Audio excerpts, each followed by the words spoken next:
go.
A WAPO journalist doxes libs of TikTok.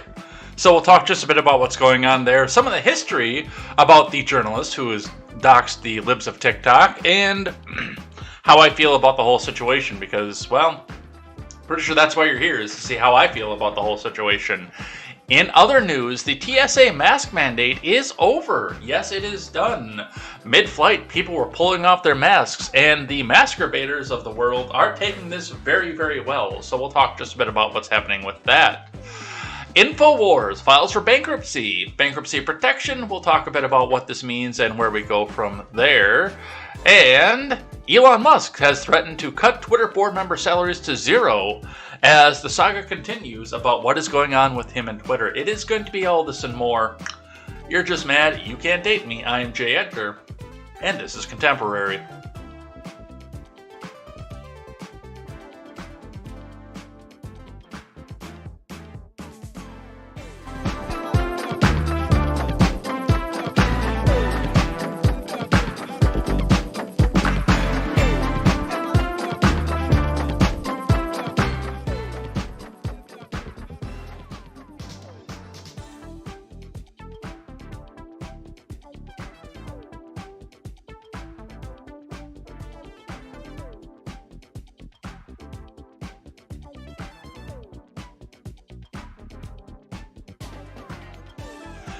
You know, I sometimes wonder what that, like, if you do go in and on the particular day, if my phone isn't dead when I sit down and start this here, if, you know, I've got the video going over on the Instagram side, but the Instagram doesn't have the audio track. Like, we're watching videos, they're just seeing me sitting here, weirdly enough. So there's that question going on with that, but, like, they can't hear the music. They just see me rocking out, and this is at the top of the video when we're starting out, too, so that's all they see, is they don't know what we're listening to, which is Fleeting Spirits by Joshua Morse, by the way.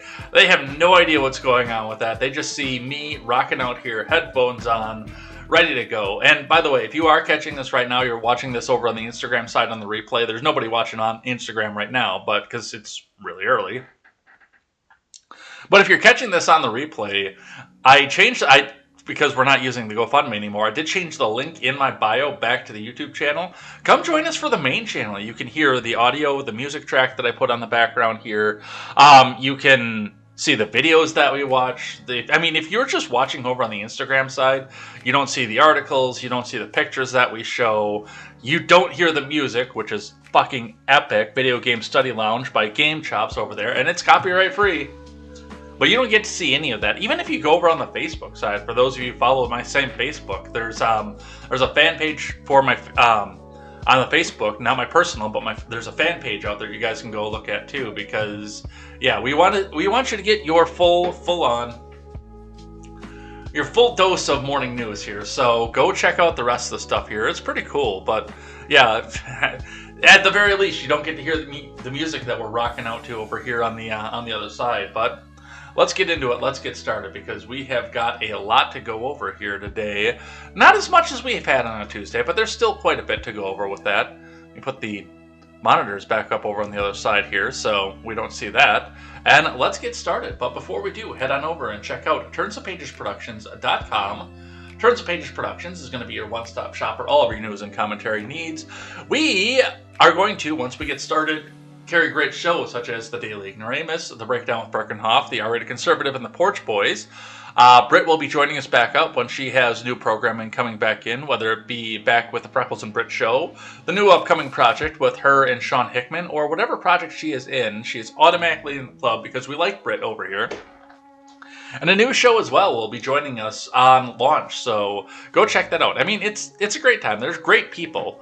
We've got to raise a little bit of money off here. That was part of the reason that I took the week off. Not just to extend and have an extended amount of time here with you guys. That was a lot of fun. And the ability to go to 10 if we needed to was definitely on point. And, well, we used it a lot of time. But the main point to this is to try to free up the schedule, to try to change things around and bring in more money. So not only do I have to depend on Give, Send, Go or GoFundMe or anything else like that, but I can actually make enough money where I can fund some of this myself as well. But go check that out. We do have the Give, Send, Go. That's going to be coming public here in the next couple weeks here. It's been there for a while, but that whole government name thing right on the front.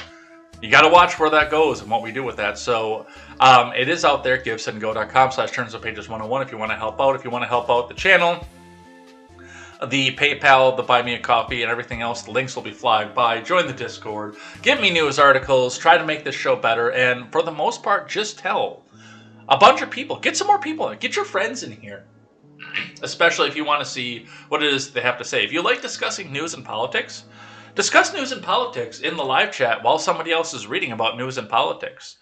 The more people you have here together, the more you have talking about it, and the more, if you all bring new people in, you all make friends and you build yourself a little community too, and we've already got one of those here, so bring some more people in. Check out the Give, Send, Go, check out the website, turnsofpagesproductions.com, and let's get started into the finance.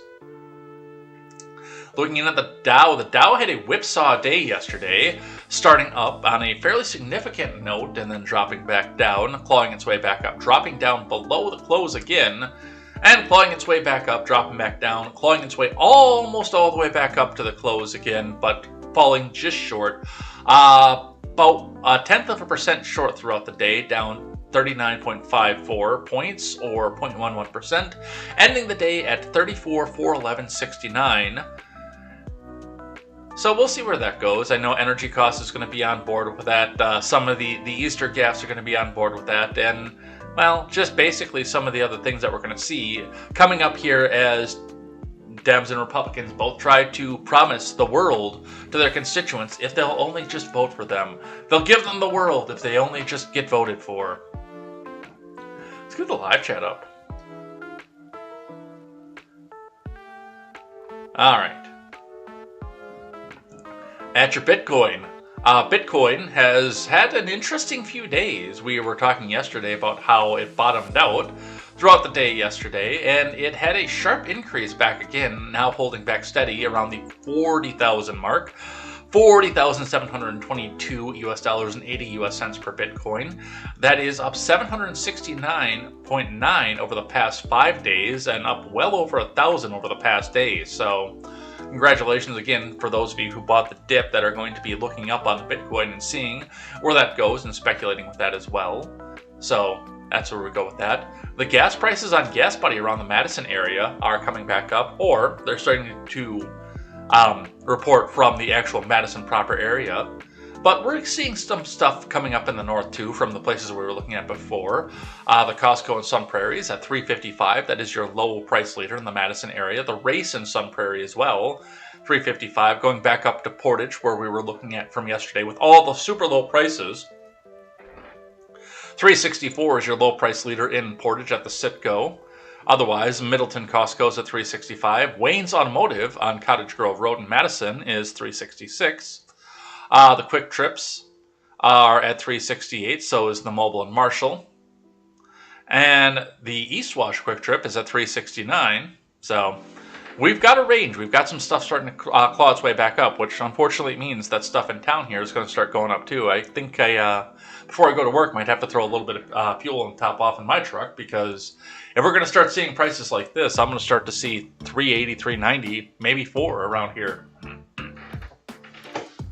But we'll see what happens with there. Let's go check out IBD and see what's going on with that. From Investors Business Daily, Dow Futures, what to do after Monday's stock market fall. Netflix and Tesla earnings ahead, from Scott Latonin. Dow Futures were higher early Tuesday after Monday's stock market fall as the 10-year Treasury yield hit another 52-week high. Tech earnings will kick off this week with highly anticipated results from Netflix and Tesla. On Monday, the Dow Industrial Average dropped 0.1% and the S&P moved down less than 0.1%.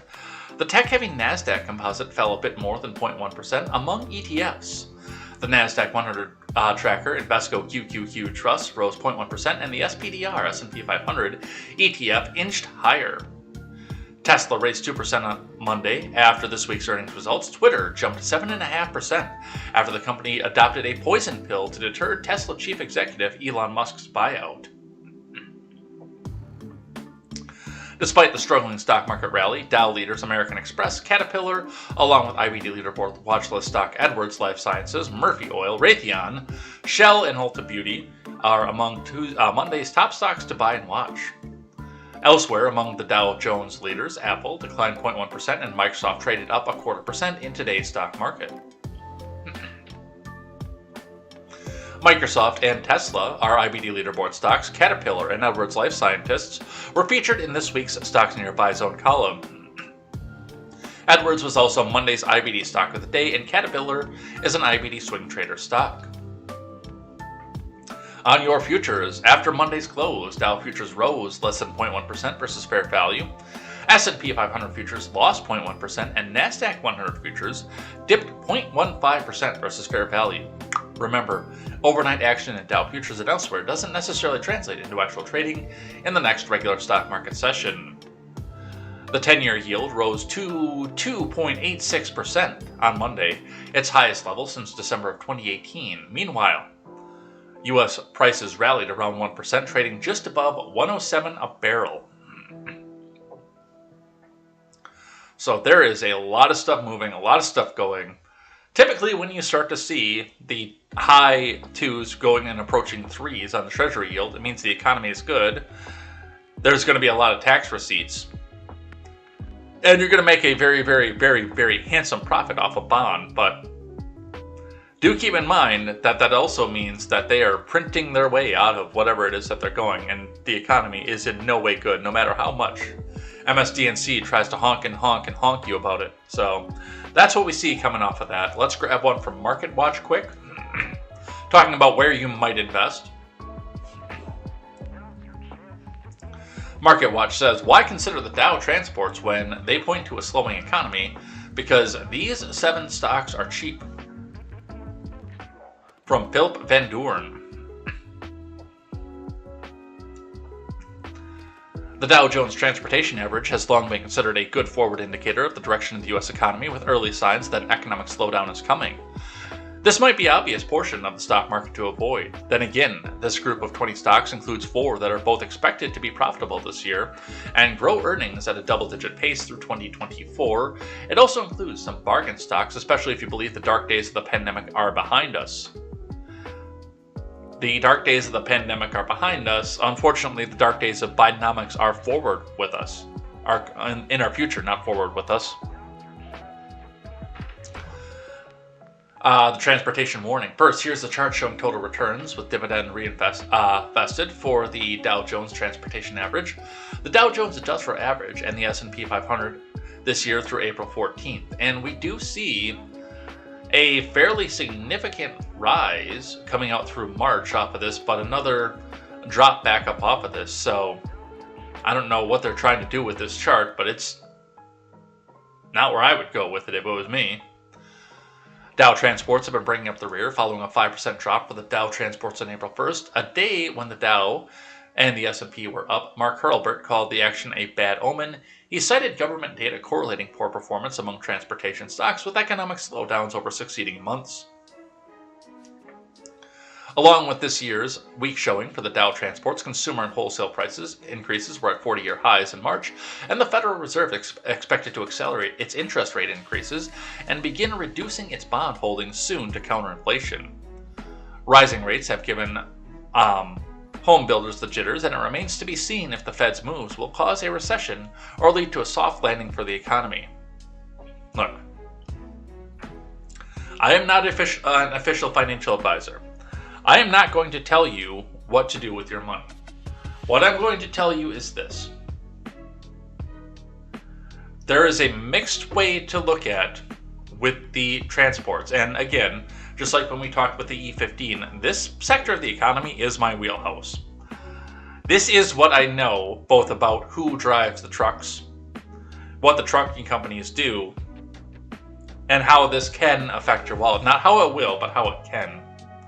And there are a couple things to look at with this. Right now, gas is starting to creep back up, and diesel is even higher than gasoline is right now in most places.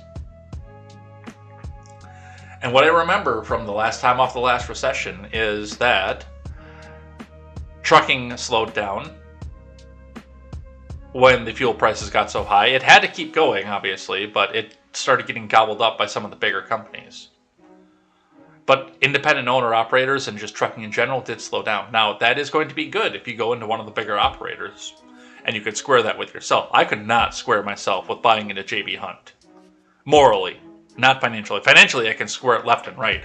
I feel better about buying Raytheon, as anti-war as I am, than buying J.B. Hunt.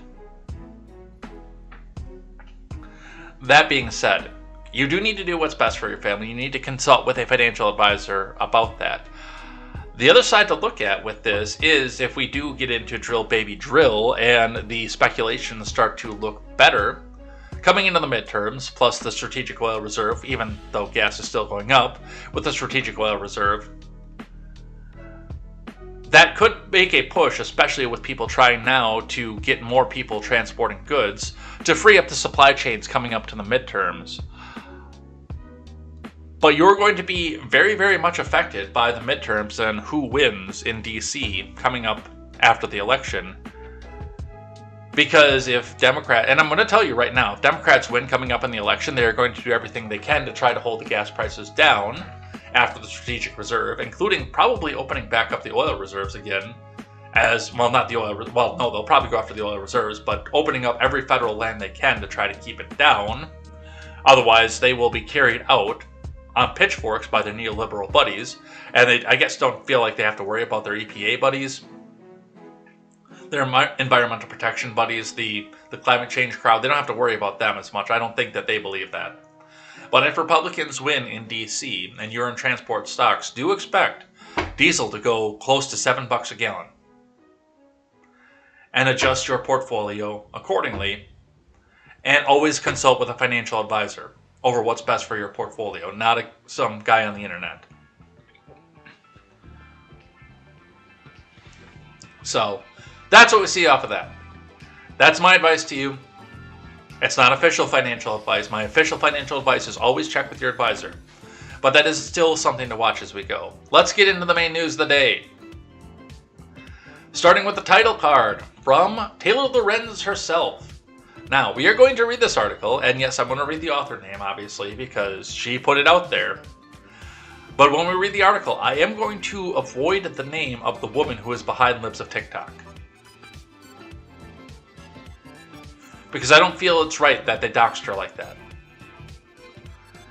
I think it's important for us to talk about what happened with this, but it's not my place to say the name. And apparently Taylor Lorenz felt it was her place to say the name, but we will avoid that. I might miss a couple times, so you might hear a start of a name here, or a as I realize what I've done, but we are going to avoid as best we can the name of the woman in the article. But Taylor Lorenz tweets out, Libs of TikTok has become a powerful force online, shaping right-wing media, impacting anti-LGBTQ plus legislation, and influencing millions by posting viral videos aimed at inciting outrage. And I looked at that. I quote tweeted this. I said, Taylor, my dear, you have done more to incite conservative outrage with just this tweet and the article that's attached to it than the entire span of Libs of TikTok. And I hope you're proud. And I hope you're prosecuted. I wrote about the account, the woman behind it, and why it matters. Taylor Lorenz doxed the owner of Libs of TikTok. Now, a lot of people are coming out here to try to justify this and square the circle because they are simps. They believe that Taylor Lorenz will sleep with them or boost their opinions up high because we were with you for the entire time. Look at how faithful we are to you, Libs of TikTok. Libs of TikTok is bad. Taylor, notice me, please. And trust me, there's plenty of that going around here, but we're going to look at the article. I'm also going to point out the fact that Taylor Lorenz locked the comments on this. You can't comment on this post. So it looks really good because she got 1,628 likes, but only 10 comments. Her opinion must be very popular. No, she locked her comments. Because she knew that she was going to get absolutely fucking dragged for this. And rightly so. But the quote tweets are approaching the likes. And I'm sure that there are plenty of comments that go on with quote tweets as well. Let's look at some of this here from the Washington Post. Meet the woman behind Libs of TikTok secretly fueling the rights outrage machine. From the aforementioned Taylor Lorenz. On March 8th, a Twitter account called Libs of TikTok posted a video of a woman teaching sex education to children in Kentucky, calling the woman in the video a predator. The next evening, the same clip was featured on Laura Ingram's Fox News program, prompting the host to ask, when did our public schools, any schools, become what are essentially grooming centers for gender identity radicals? It's been more than Laura Ingram. I think, with the exception of this past week, I think at least every other week we've had a Libs of TikTok video on KTZed Redemption. Hell, for a while we were doing one of them a day over on Contemporary here. Libs of TikTok reposts a steady stream of TikTok videos and social media posts primarily from LGBTQ plus IARRGM7 to TLWRXZBMP people, often including incendiary framing designed to generate outrage. Videos shared from the account quickly find their way to the most influential names in right-wing media. The account has emerged as a powerful force on the internet, shaping right-wing media, impacting anti-LGBTQ plus IARR, you get the point, legislation, and influencing millions by posting viral videos aimed at inciting outrage among the right. I'm going to back up from this and just point something out. The videos that Libs of TikTok is posting are already out there for public consumption. The people who posted these videos are proud. I, yes, understand that some of this is being targeted. That there's targeting going on with the videos. I will concede that point. But the woman behind Libs of TikTok is also bringing this out and pointing this back out to a larger audience who otherwise wouldn't have gone to TikTok for anything. Because most of them were convinced by Donald Trump that it is Chinese spyware. Which I'm pretty positive it is.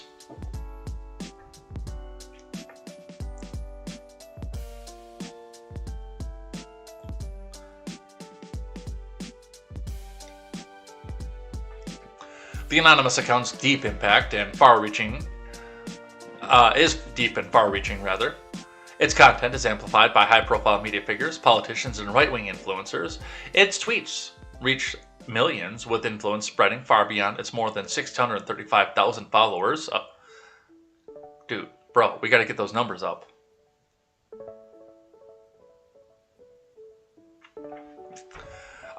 Libs of TikTok has become an agenda setter in right-wing online discourse, and the content it surfaces shows a direct correlation with the recent push in legislation and rhetoric directly targeting the LGBTQ community.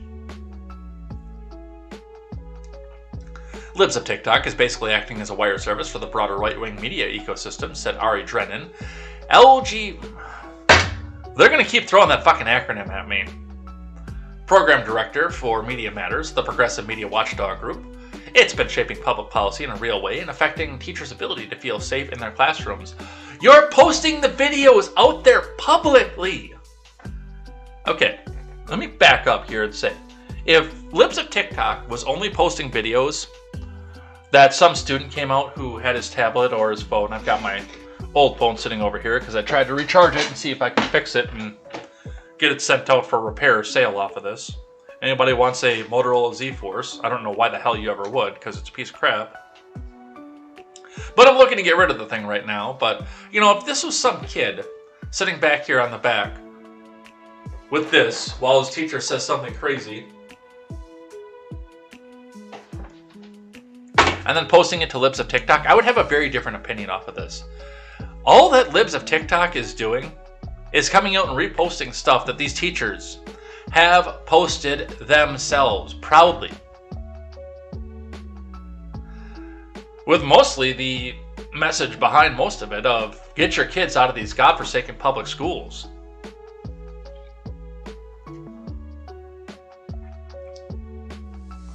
The account has been promoted by podcast host Rogan. It's been featured in the New York Post, The Federalist, The Post Millennial, and a slew of other right-wing news sites. The New York Post is not a right-wing news site. I know, I read from it every day. The Federalist and Post Millennial, yes, I will advocate that. The online influencer, Glenn Greenwald, has amplified it to his 1.8 million Twitter followers while calling himself the account's godfather. Last Thursday, the woman behind the account appeared anonymously on Tucker's show to complain about being temporarily suspended for violating Twitter's community guidelines. Fox News often creates news packages around the content that Libs of TikTok has surfaced. And this is important. Because, yes, she went on to Tucker anonymously. Because she knows that as soon as her name is out there, there's going to be people like this coming out here and saying, oh, wouldn't it be a shame if somebody went over and went after...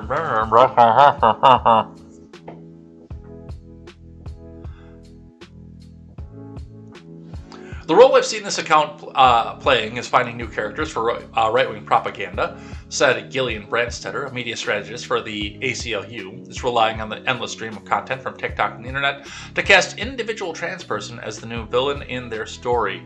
By putting the things out there that these individual trans people are proudly putting out there, I can't point that out enough. And again, if it was Libs of TikTok is going out there and saying, take a recording of your woke teacher and post it back here to where we can see it and we'll give you a reward, I would be having a very different conversation about this because that in and of itself would be doxing. But this, all that Libs of TikTok is doing is putting out the messaging, the images that the people want out into the world, just giving it to a different audience.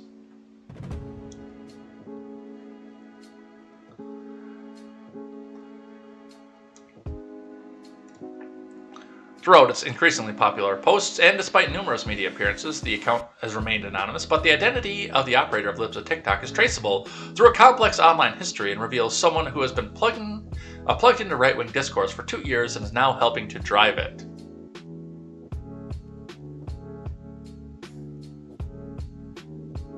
All right. So, and this is the point where we are going to do or skip over. This is, of course, public record. If you really want to read Taylor Lorenz off of this, absolutely do so. But we'll skip over as much as we can here. An account in search of a voice and a big break from Joe Rogan has been working as in early November 2020. She created the account that would eventually become Libs of TikTok. Under her first handle, she minimized COVID, cast doubt on the election results, and promoted a dubious story about a child sex trafficking ring on November 23rd, 2020. Changed handles, this time going by and identifying herself publicly as she began doubling down on election fraud conspiracies using QAnon-related language. Earlier that December, she joked about launching a clothing line titled "Voter Fraud is Real." In January of 2021, started talking about traveling to D.C. to support Trump on January 6th at the Capitol Selfie Fest. When violence broke out at the Capitol that day, she tweeted a play-by-play account claiming to be on the ground. They were rubber bullets from law enforcement. One hit right next to me, she said, posted video from the crowd and spoke of tear gas being deployed nearby. After saying she left the riot, she used the Twitter to downplay the event, claiming that it was peaceful compared to a BLM protest. It was. Later that month, cycled through two more Twitter names, this time focusing on state politicians. First under the handle and the display name,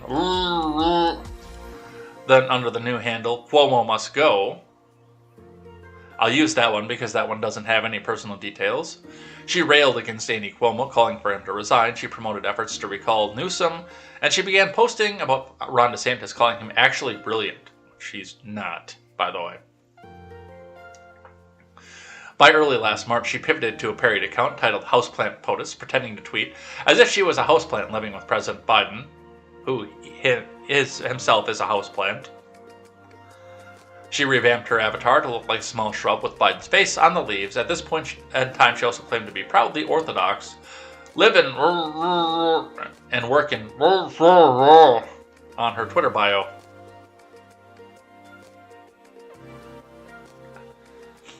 But the houseplant parody never took off. On April 19th, 2021, she pivoted her account once again, this time to Libs of TikTok. So this is, and there's a lot of personal detail to this. There is. How many times should we have to go and do this? Because, and again, I understand that I put it on the screen. I do. I understand that. But especially for somebody listening back on audio and everything, I haven't done this. But this is evil. This is beyond evil. And coming from somebody who has been doxxed on top of this. And again, I hope that Taylor Lorenz realizes that she did more to drive conservative outrage with just this article and the tweet that preceded it than the entire run since April 19th of 2021 of Libs of TikTok.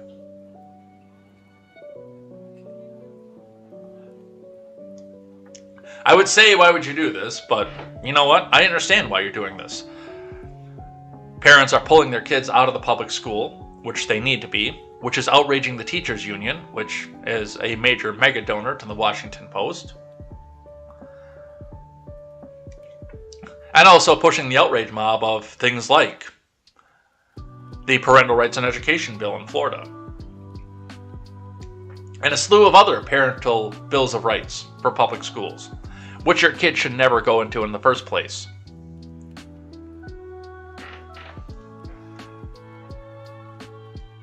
I'm glad Libs of TikTok exists.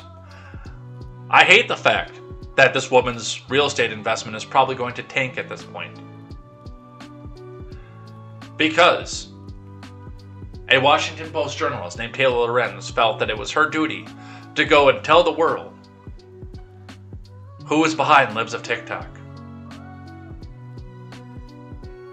Taylor Lorenz, you can go and fuck yourself. Let's go to some good news. From the New York Times, a former newspaper. Federal judge strikes down mask mandate for planes and public transit. From Charlie Savage and Heather Murphy. A federal judge in Florida struck down the federal mask requirement on airplanes, trains, buses, and other public transportation on Monday, less than a week after the CDC had extended it through May 3rd. In a 59-page decision, Judge Catherine Kimball Mizell, an appointee. Yes, the New York Times has to go out with the appointee because they made the judge made a decision that the New York Times didn't like. President Donald J. Trump avoided the mandate, which also applies to airports, train stations, and other transportation hubs. Nationwide on several grounds, including the agency had exceeded its legal authority under the Public Health Services Act of 1944 because the ruling, the masking order, was not in effect for the time being, and the Transportation Security Administration would not enforce it. A Biden admin official said on Monday evening. I will go back and remind everybody of the story that happened last summer when I was with my sister, and it was too windy to go out in the water for the fishing trip. So instead, we decided to go back out and go visit the train museum, which, even though where the train museum is far, far, far, far, far, far away from any line where it would have gone interstate. And it's a museum, it's not a public train station.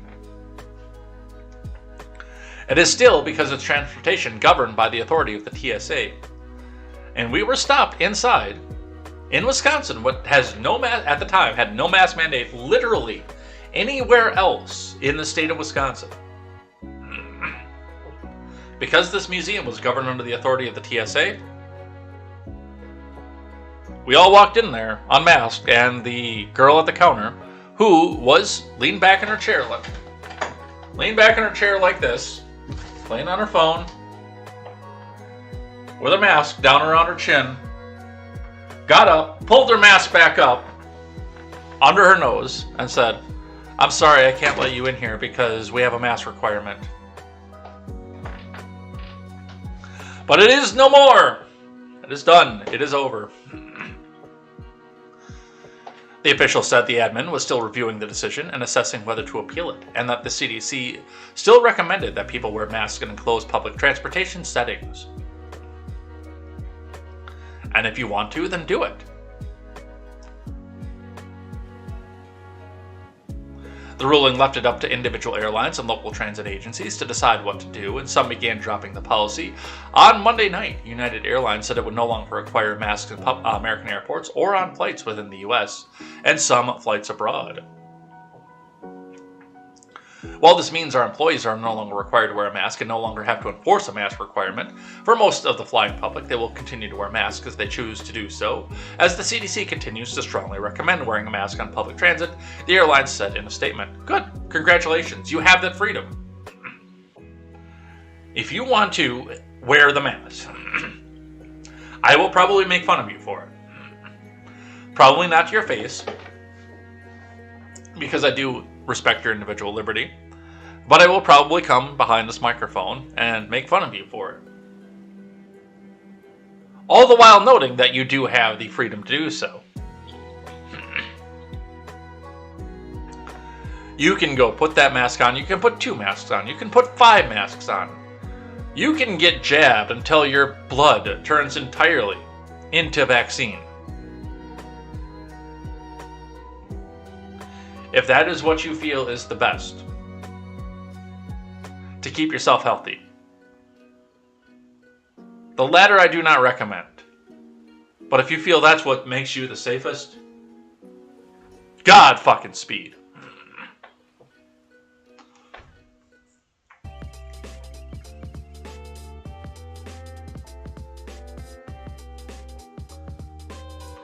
Remained unclear to what extent the local transportation agencies or other airlines would seek to keep their mandates in place. Earlier in the day, Before the admin official said the TSA would not enforce the mandate, several state and local transit agencies across the country suggested they would keep their mask requirement. Is it the code? What the hell is going on here? New Relic knows. Up your observability game with 16 monitoring tools in one. NewRelic.com/NewRelic knows. What the hell happened here?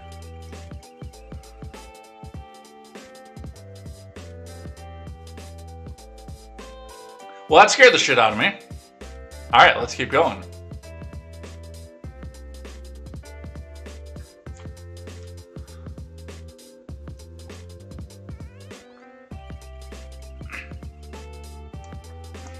Still, governments and businesses across the nation have largely loosened precautions, even as new known coronavirus cases are sharply rising again. When the CDC extended its mask rule last week, it cited a desire to assess the potential severity of the Ermagerd subvariant, known as BA2, which recently became the dominant version among U.S. cases. On Monday, the city of Philadelphia reinstated a mask mandate in response, becoming the first major city to do so.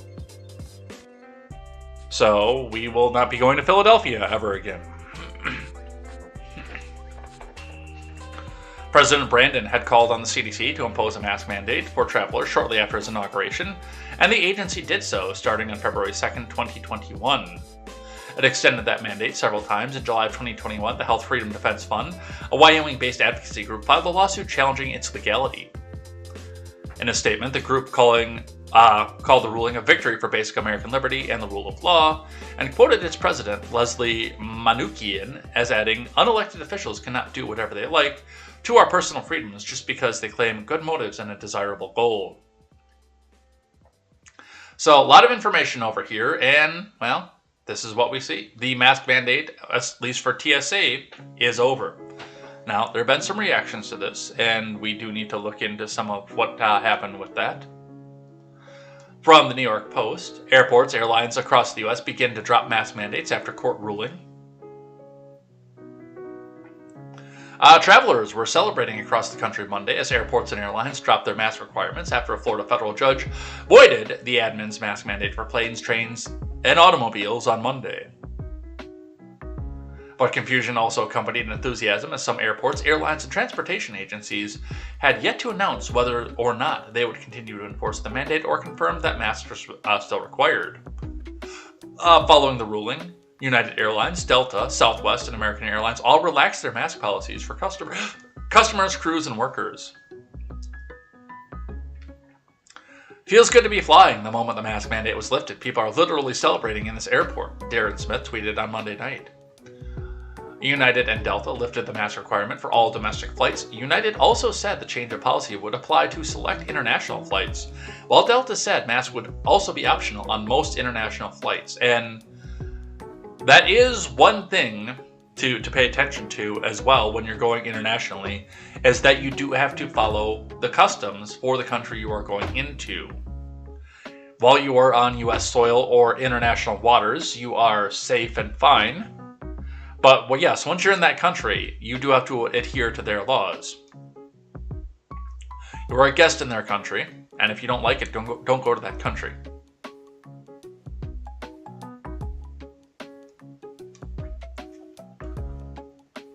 I would choose the latter, by the way, just to not go to that country. Southwest and American also nixed the mask requirement for travelers and employees, but did not specify if the switch extended to international flights. Airports such as Raleigh, Durham, Miami, and Portland have confirmed that they will no longer be enforcing mask requirements per local TSA directives. However, San Francisco said it will continue to comply with the current TSA security directive on masks until we hear otherwise from the TSA. And again, that is your choice. As a local governing body, if your local laws are more stringent than the federal or the TSA, then do it. And then don't be surprised when people stop going to your municipality or state. You really should stop going to California anyway.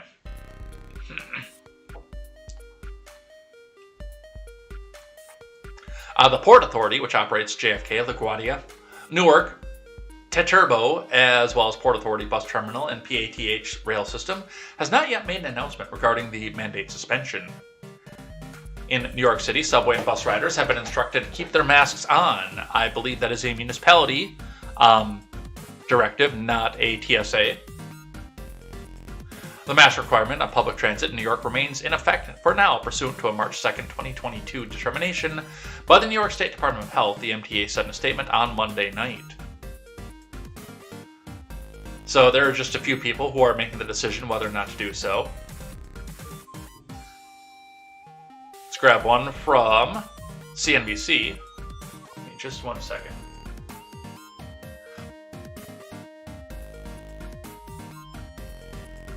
Instagram got to hear that, but you guys didn't. I caught that mute button right in time. From CNBC, TSA will not enforce COVID mask mandate on plane, public transit, and after court ruling, White House says. From Spencer Kimball, a federal judge in Florida on Monday vacated the Biden admin's national mask mandate for planes and other forms of public transportation, ruling the CDC had overstepped its authority. An executive branch acting extra legislatively? I'm shocked. I'm not that shocked. Catherine Kimball Mazzell in Tampa said the CDC had failed to adequately explain its reasons for the mandate and did not allow public comment on violation of federal procedures for issuing the new rules. Mazzell was appointed by former President Trump because that matters. The TSA will not enforce the mask mandate on public transportation after the court's ruling, a Biden admin official said. However, CDC continues to recommend that people wear masks on public transit, the official said. And again, and we'll be talking about this in a moment when we start looking at reactions to this, if you still feel that that is the way to keep yourself safest, then do it. The problem is that you've just been told that you can't compel me to do it, which should have been the way that it was from the beginning. I don't care if you wear a mask. I don't.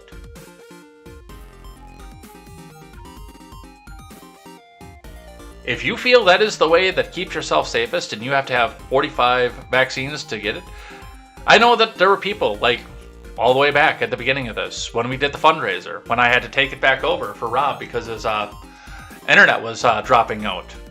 When we did the St. Jude's for Generational Gap.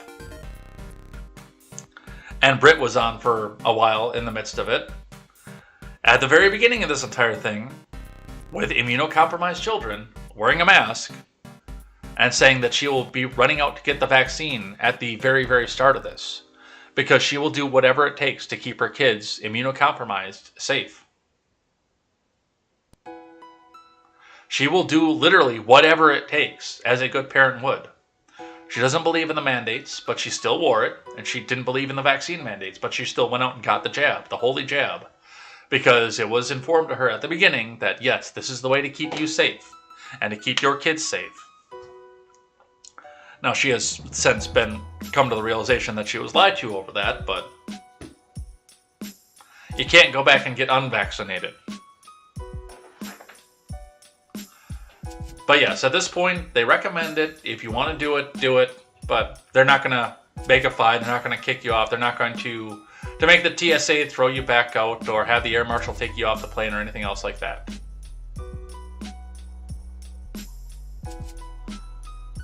One more here. Some people pushing back on this here from the Hill. Then we'll go to Twitter. Flight attendant union asks for patience following mask mandate ruling. From Carl Evers Hillstrom. The nation's largest flight attendant union urged travelers to remain patient and await further guidance from a federal judge in Florida. After a federal judge in Florida struck down the federal government's mandate for planes, trains, and automobiles on Monday. Sarah Nelson, the president of the Association of Flight Attendants, noted the federal government could appeal the ruling and said that it would take airlines and airports a minimum of 24 to 48 hours to implement new masking rules for travelers. We will soon have more legal analysis on what this means and what the next steps may be taken in the court by the government, Nelson said in a statement. We urge focus on clear communication so that flight attendants and other frontline workers are not subject to more violence created by uncertainty and confusion. Please put the mandate back in. We want to bully our conservative, our lowers. We want to bully the people that don't want to wear the mask on our airplanes. Please.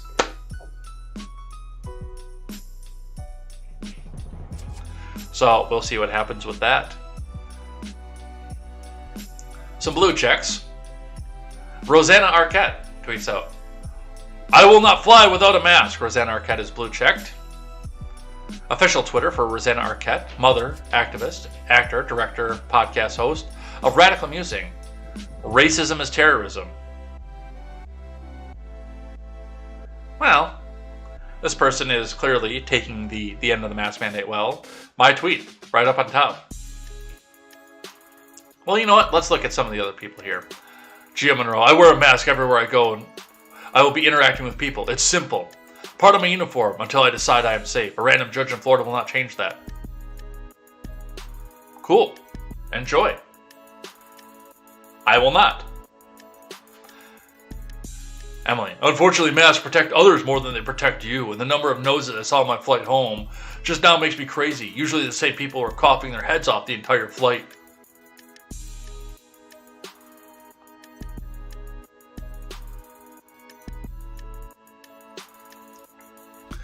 Arlene, she, her, hers, says, since when is a judge a public health expert? This is insanity since we're expecting another wave soon. With Randy Gautier replying, somebody please explain to me how a federal judge, any federal judge, can simply just override the executive branch.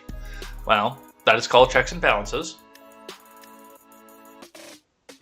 There's a reason for that. But yes, I'm sure Randy G is another person who believes that the executive branch is a king. But coming back off of here and looking at this, and this is my response to her, Rosanna Arquette. Okay, enjoy. Literally nobody is stopping you. If you want to wear 10 masks on an airplane, wear 10 masks on an airplane.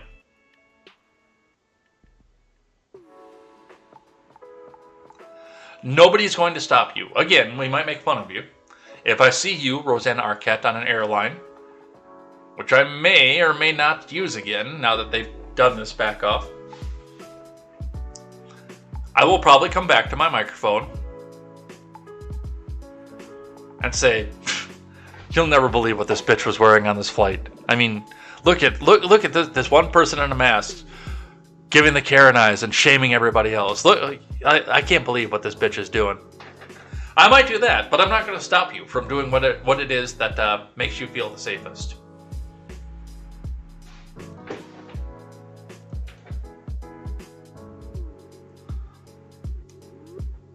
Peter Morley, who is more than his SLE. I don't know why he has to tell us all that he has a Nissan, but Peter Morley, who is patient advocate, cancer survivor, and lupus warrior, testified at the Dems Appropriations Committee, the Energy Commerce Oversight Dems, an author at Occupy Democrats, which means that he is also probably a brilliant person to talk to. Tweets out, as someone just diagnosed with COVID-19 for the second time, I will continue to mask. Reply with a mask emoji if you will join me. And then he gave us 8. And again, literally, Peter Morley, nobody's stopping you. Like, seriously, if you need to do this to feel some sense of security and safety, if you need to wear the magic talisman over your nose and mouth, and then go make fun of people who are wearing the cross around their neck, do it. You have the freedom to religion in this country. And I'm not going to stop you.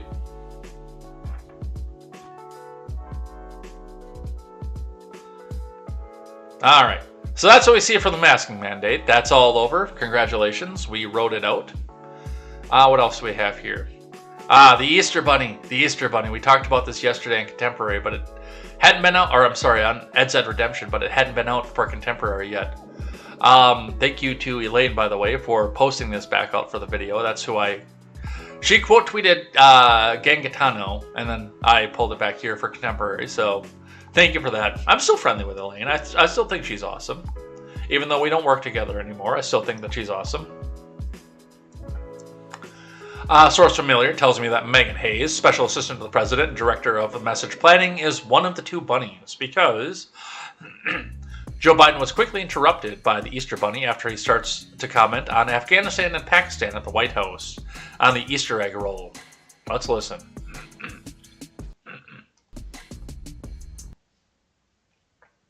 Pakistan should not, and Afghanistan should be people. Oh, the Easter Bunny, Mr. President.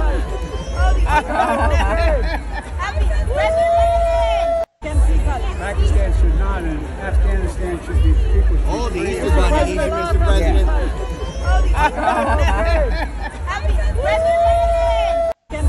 Pakistan. That is the person who has the nuclear codes right now.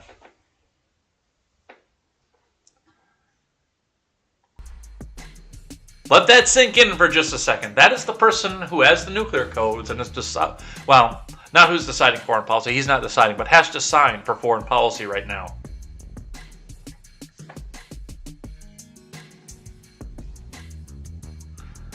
From the Daily Wire.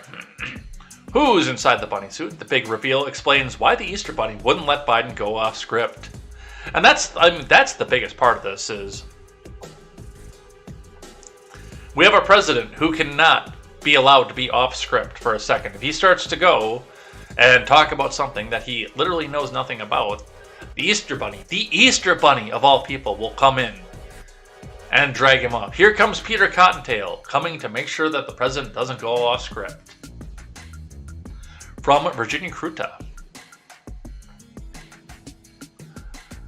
Spidey senses everywhere were tingling when Biden greeted the crowd at the annual White House egg roll, was quickly spirited away by none other than the Easter Bunny, the minute serious foreign policy questions arose. At first glance, Biden appeared to simply wander over to greet some spectators, only to be approached by the Easter Bunny and guided back away from the gathering crowd.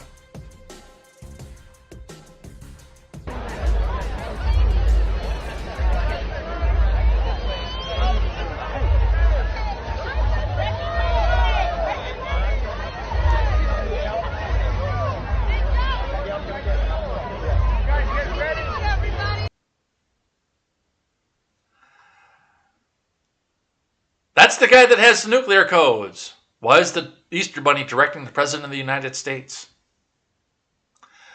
But a closer look from a different angle revealed that Biden was talking foreign policy when the giant costume rabbit intervened.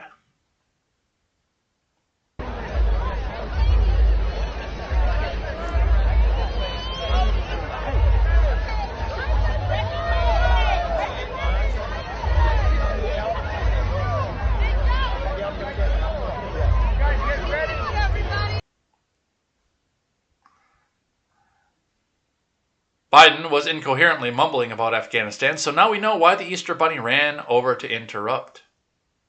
Pakistan should not, and Afghanistan should be people. Oh, the Easter Bunny, Mr. President.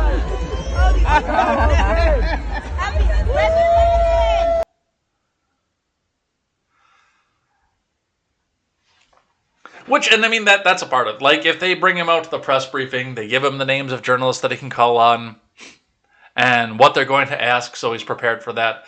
He can come back out and do that because he is a steward anyway. And this in and of itself shows the weakness of the Biden admin, the utter shame that we have in putting this person into power, first and foremost. But realistically, it is. They know he can't go and talk to a crowd because everybody's got one of. I did not plan to have this prop in my hand for the entire thing. But everybody's got one of these sitting in their hand. And as we've already seen, looking at the Elon Musk thing, the media, the mainstream media, and the Libs of TikTok thing too, the mainstream media will go out of their way to do whatever they can to make sure that the dissenters are not out there and that they control the narrative. And if somebody can make the recording on one of these right away, instantly, and post it up to the internet and the cloud where they can't, they can never, ever get their hands and get rid of it ever again. They can't control the narrative anymore. So they've got to stop this guy before he starts to say something that will go off the script and destroy the narrative. And of course, it's the Easter Bunny. From CBS. Let's go talk about InfoWars.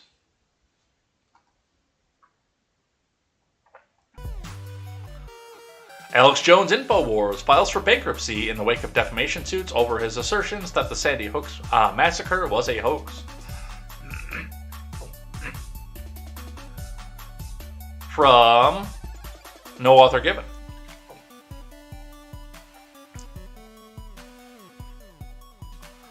Far-right website InfoWars and two other companies owned by Alex Jones have filed for Chapter 11 protection in light of several defamation lawsuits. The filings were made in the U.S. Bankruptcy Court for the Southern District of Texas.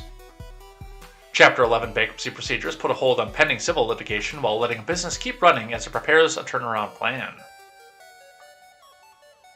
Court documents seen by CBS News show that the companies that filed were InfoWars, IW Health, aka InfoWars Health, and Prison Planet TV.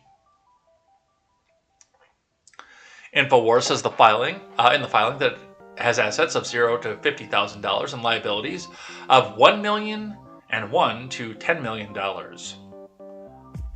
Separately, a judge has ruled that Jones get back $75,000 in fines he paid to a Connecticut court for failing to appear at a deposition last month in a lawsuit over his assertions that the Sandy Hook Elementary School shooting was a hoax. Relatives of some of the 20 children and 6 educators killed in the 2012 Newtown, Connecticut massacre sued Jones for defamation, saying that they've been subjected to harassment and death threats from Jones's followers. A judge found Jones liable for damages, and a trial on how much he should pay the families is set for August. Jones was also found liable for damages in a similar defamation lawsuit by victims' relatives in Texas, where a trial is set to start later this month. Jones has since said he believes the shooting did occur.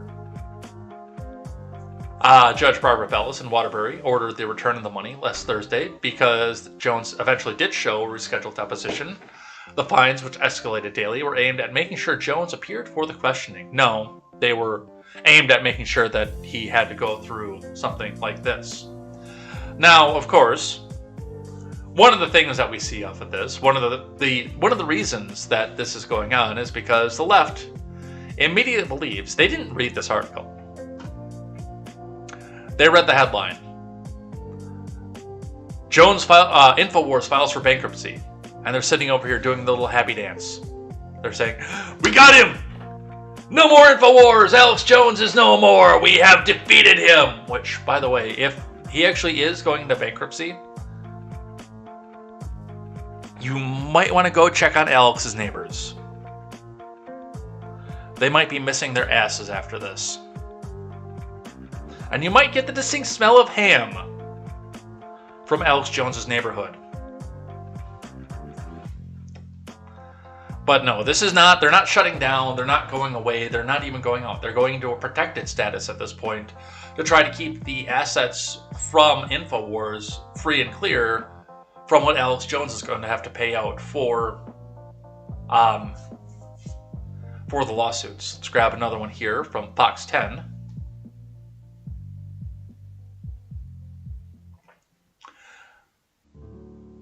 Red flag warning.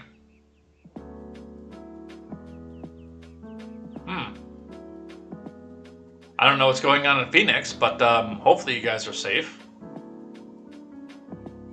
Maybe we should look into this.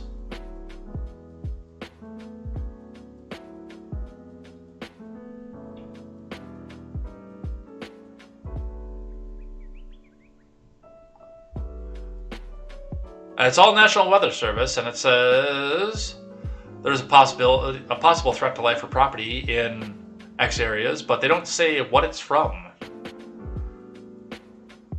Until 2 p.m. Mountain Standard Time, or from 2 p.m. Mountain Standard Time to 8 p.m. Mountain Standard Time.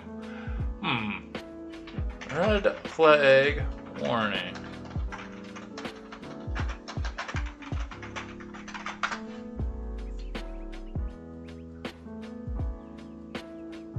That's fire growth. A red flag warning occurs when the forecast shows strong winds and low relative humidity, creating an increase for potential for large fire growth. The campfire advisory remains in effect until the red flag warning ends. So, make sure you put that cigarette out in the smoker's outpost if you're in Florida. Make sure that you don't just flick your joint if you're crossing the border, jumping the border over there, and watch for your campfire too. Let's go back to seeing what's going on with Alex Jones.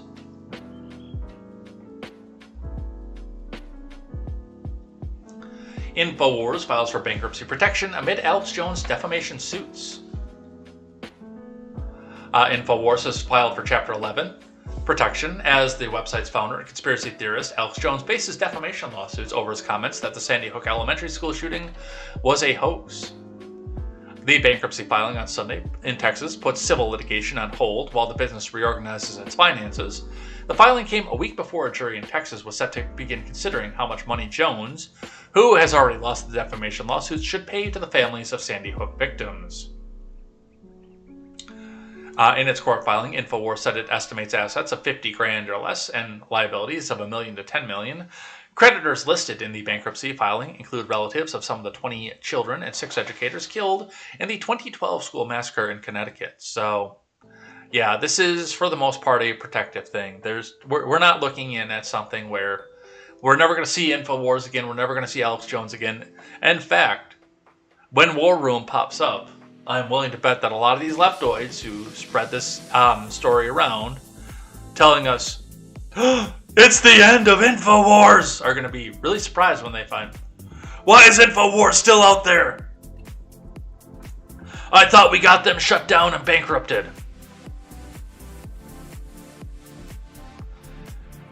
We don't have to go through this because we went through this already. Let's do some more on the Twitter saga. From MarketWatch, Twitter's expected to say no to Elon as Yahoo owner Apollo shows interest. Report from Jeremy C. Owens. Twitter Incorporated is expected to turn down Tesla chief executive Elon Musk's offer for the social networking company and private equity powerhouse Apollo Global Management Incorporated, considering whether to join in on a bid. According to Monday afternoon report, the Wall Street Journal reported after the U.S. markets closed that leaders of Apollo, which owns the remnants of Yahoo, have discussed joining in a bid either with Musk or other bidders for Twitter, according to unnamed sources. Well, just keep in mind that if you are the chief holding of Yahoo right now, Elon Musk has a buttload more money than you do. Elon has a buttload more money than you do. Let's see. CNBC later reported that Apollo's interest was focused on lending money to potential purchasers, not on a private equity-style buyout. Some of the journal's unnamed sources said that Twitter is expected to formally rebuff Musk's offer in the coming days, and that the company could detail its plans when reporting earnings on April 28th. Musk has offered $54.20 a share, and yes, of course, the 420 is in there, and everybody knows why Elon Musk put the 420 into that for Twitter in hopes of taking it private. Twitter shares rose about 1% in after-hours trading Monday following the release of the report, closing at a 7.5% increase at $48.45. One of the things that I'm seeing with this is they're starting to get out in court a lot of these other private hedge funds and billionaire hedge funds too, by the way, which the people who are complaining about this on Twitter just told me last month were evil because they are billionaires and shouldn't exist. And now Twitter is coming out and courting them, and the left is cheering them out and saying, we always supported these billionaire companies because they're amazing. They're going to go buy Twitter. They're going to save it from Elon. And I do have to wonder if a part of this is not Twitter trying to raise the price of its stock per share to above $54.20 to try to get Elon to have to shell out more off of this. I think they've surrendered as an inevitability that this is going to go to Elon Musk because he can just keep jacking the price back up. But if they can get this out to like $56 a share, then he's got to go shell out $60 a share. It's a cycle. It goes off with that. But the fact that these billionaire hedge funds and market manipulators are being cheered by the same people who called them the most evil in the world just a few months ago, that's hilarious to me. That makes me laugh. That makes me smile a little bit. From the street. Elon may have a powerful ally to buy Twitter. From Luke Olinga. The battle for control of Twitter is shaping up to be a battle of the Titans. And one of those fights, like Wall Street, hasn't seen in a long time. Every day has brought its share of surprises since Elon announced on April 14th that he had made a hostile offer for $43 billion, or $54.20 a share. I don't know why that's hostile, except for the fact that he doesn't agree with their political posturing or position. Other than that, it's like, hey, you guys want to get rich? Those of you who have billions and millions of dollars invested in this company, I'll give you 33% more than what your share is worth to go back and buy it out from you. That doesn't seem that hostile to me.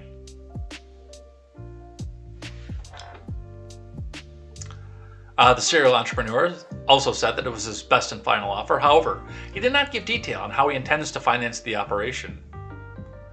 I have sufficient assets to complete the transaction, Musk said during a TED Talk interview on April 14th, which, by the way, that got that episode of Contemporary blocked.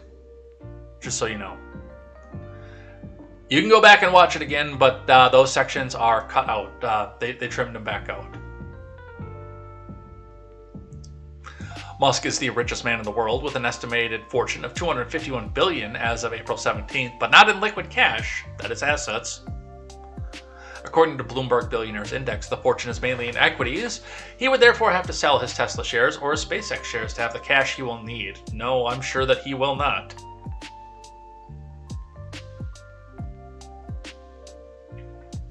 But for its part, Twitter's board of directors implemented a poison pill on April 15th, the purpose of which is to make it difficult to take control of the company for a potential buyer holding 15% of Twitter. The board has yet to decide on Musk's bid, but it's expected to reject it given its poison pill. No, like I said, the poison pill was put in place and set up so that they can turn around and jack the price up and put it somehow out of his reach.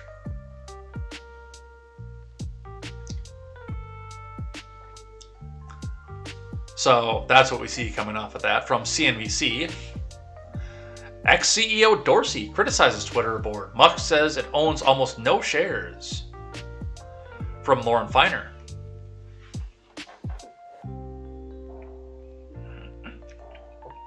Former Twitter CEO Jack Dorsey criticized the company's board in a series of tweets on Sunday, as the group is now tasked with evaluating a takeover bid from billionaire Elon Musk.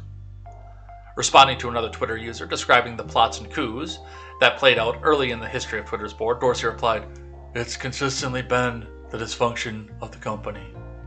And that's a problem, Tim, and we have to look into that." Earlier, he responded to another tweet in the same thread. It quoted venture capitalist Fred Destin, citing what he called the Silicon Valley proverb. Good boards don't create good companies, but a bad board will kill a company every time. Dorsey replied, "Big facts. Those are big facts. And that's a problem, Tim, and we're going to look into that." Dorsey still sits on the board, but plans to leave once his term expires at the 2022 meeting of shareholders, which is scheduled for late May. The board is currently considering Tesla's $43 billion offer to buy the company and take it private. It also reportedly is fielding additional interest. On Friday, Twitter's board adopted a so-called poison pill, a limited duration shareholders' right plan that would allow shareholders to buy stock at a discount if one person or entity amasses at least 15% of outstanding common stock without the board's prior approval.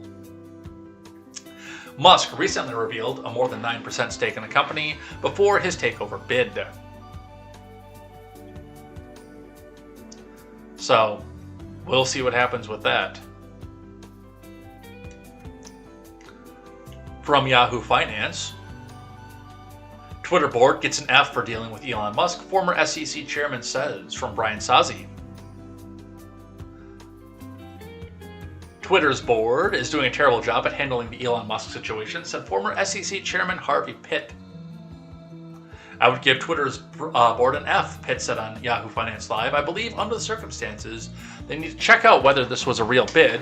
If it were a real bid, then they need to do whatever was in the best interest of their shareholders.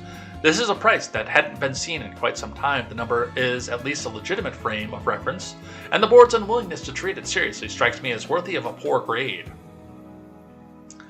The Tesla CEO, who has a 9.2% stake in Twitter, offered to buy the social media platform for $54.20 a share last week. Musk believes the platform should be less reliant on advertising sales and better police its content, among other initial ideas from the unpredictable visionary. To be expected, Twitter is hardly embracing Musk's arrival. Soon after his bid, Twitter said that it, along with the board of directors, will carefully review the proposal to determine the course of action that it believes is the best interest of the company and all the Twitter stockholders. And it's since enacted a poison pill to keep Musk from acquiring more of the company. So, we will see what happens with that. We believe the latest development, if anything, is a major distraction for Twitter's management team, and further casts doubt on Twitter's ability to achieve its aggressive fiscal year 23 million daily active users and revenue guidance, 350 million daily active users in quarter 4, 23 and $7.5 billion plus in revenue for full year 2023, which is why we are fundamentally cautious about, warned Deutsche Bank analyst Benjamin Black. Yeah, it's a temper tantrum, and it really is. Look, there's a lawsuit challenging Marjorie Taylor Greene's re-election because they can't beat her at the ballot box, so they have to try to make her ineligible to run. I am actually going to pull that and put that on for tomorrow.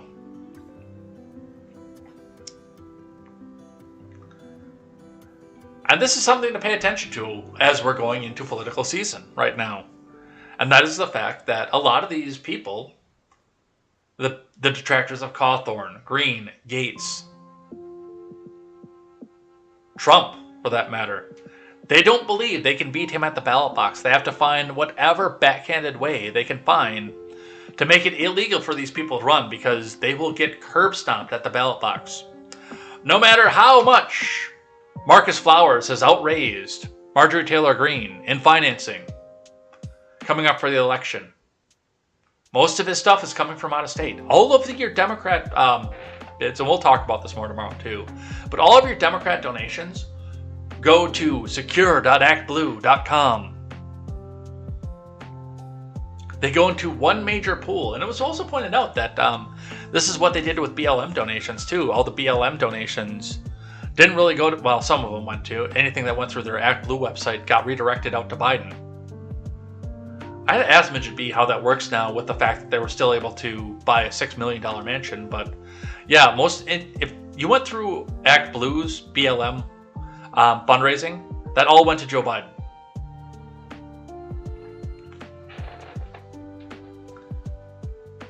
But this is a temper tantrum, going back to the Musk thing. We don't care what's best for our shareholders. Thank you for giving us money, but fuck your money. We will kill all of your investments just to make sure that Elon Musk doesn't get this. Well, so we have off of that. Twitter's board put up a defense mechanism against Elon. Here's what he could do next from Claire Duffrey over at CNN. Twitter has indicated that it's not interested in being bought by the world's richest man without a fight.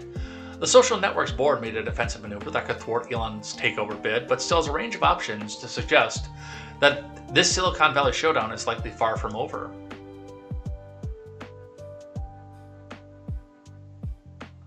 Twitter's board said on Friday it was... I don't know why there's HTML here, but I can't understand. It was Musk's implementing a shareholder rights plan known as a poison pill that would make it harder and more expensive for Musk or any other would-be buyer to acquire the company without the board's approval. The plan came a day after Musk made an offer to acquire all the shares in Twitter he does not own for $54.20 apiece, valuing the company around $41 billion. That represents a 38% premium over Twitter's closing share price the day before Musk's large ownership stake was revealed. The poison pill plan, detailing in a filing with the SEC on Monday, will remain in place for nearly a year and will be triggered if Musk or any other investor expands his stake into the company. Yeah, we know how the poison pill works. While other shareholders executing the rights to buy new stock from the plan would have to pay $210 each new share they purchased, Musk or any other hostile investor would have to pay $420. Twitter's team proved Musk isn't the only one capable of spicing up a serious corporate standoff with a marijuana reference. But eyes are now back on Musk to see how he might respond to the board's defensive maneuver. This all now becomes a game of high-stakes poker between Musk and Twitter's board, with the supporting weak or the upcoming week likely an eventful one, as we expect to formally hear from both parties on their next move in this MMA battle for Twitter. With the poison pill making the prospect of a Twitter takeover more challenging for Musk, he could decide to withdraw his bid, sit tight, and exercise the still significant influence he'd still have the company as one of the largest shareholders.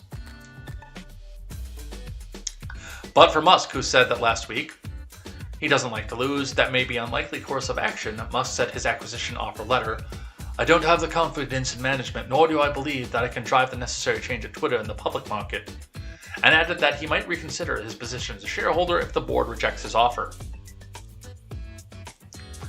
Will he launch a tender offer?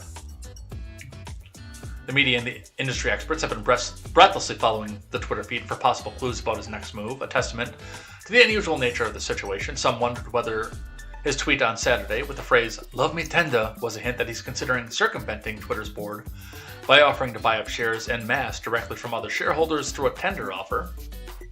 Alternatively, he might have just been on an Elvis kick that weekend.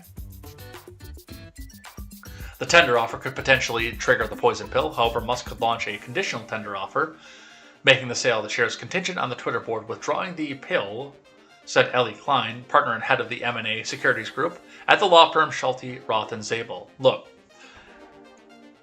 if they jack him up, or they flood the market and sink the price of the shares so other people go back up and buy them, and then he can still outbid them because the shares have dropped to the bottom and destroyed the investors holding into this. If he bypasses the SEC and goes right to the investors and says, "I'll buy your Twitter shares for X amount over cost," these people who just lost everything are going to be like, hey, I can still make some money off of this. And Musk is going to treat me better financially than Twitter did, so hey, enjoy your new shares. Will he negotiate with Twitter's board?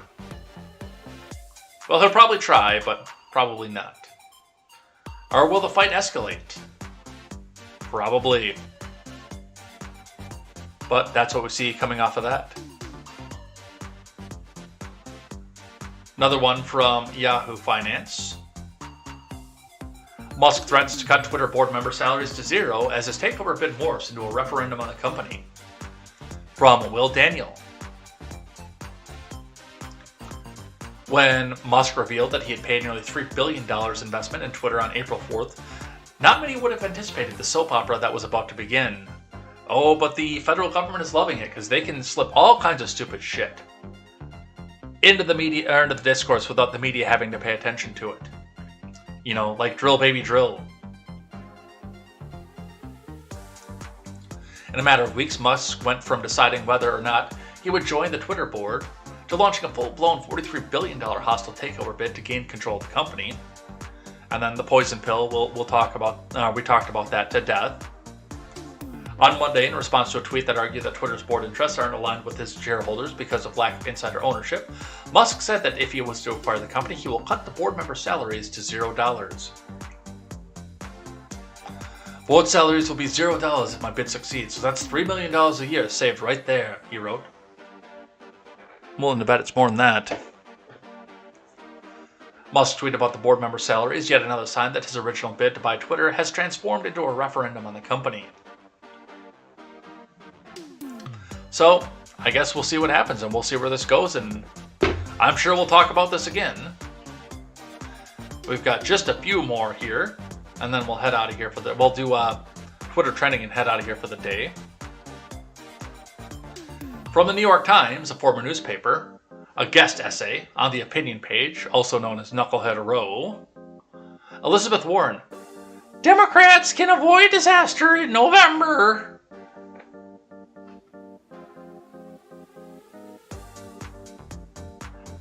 Democrats are the party of the working people. No, they are not. Not anymore.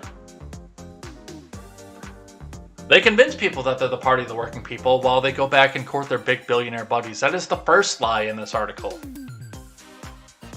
Just like Elizabeth Warren. Oh, I'm running for president, so I can't take your corporate donation right now. Public, I have to denounce you, but just keep that money coming in and I'll keep voting for things that are in your interest. Ahead of the 2020 election, we advanced ideas and plans that we believed would, in ways big and small, make our democracy and our economy work. Better for all Americans across the country, voters agreed with us and gave us a majority in Washington, Hong Kong, so that we could deliver on these promises. Senators and broken institutions have blocked much of the promised progress. Now Republicans are betting that a stalled Biden agenda won't give Democrats enough to run on in the midterm elections, and they might be right, despite the pandemic relief, infrastructure investments, and the historic confirmation of Ketanji Brown Jackson, which literally doesn't affect any goddamn person on the ground.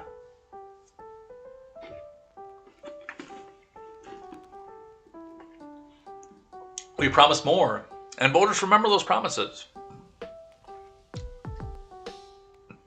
Republicans want to frame the upcoming elections about wokeness, cancel culture, and the militant left wing. Standing up for the inherent dignity of everyone is a core American value, and Democrats are proud to do that every day.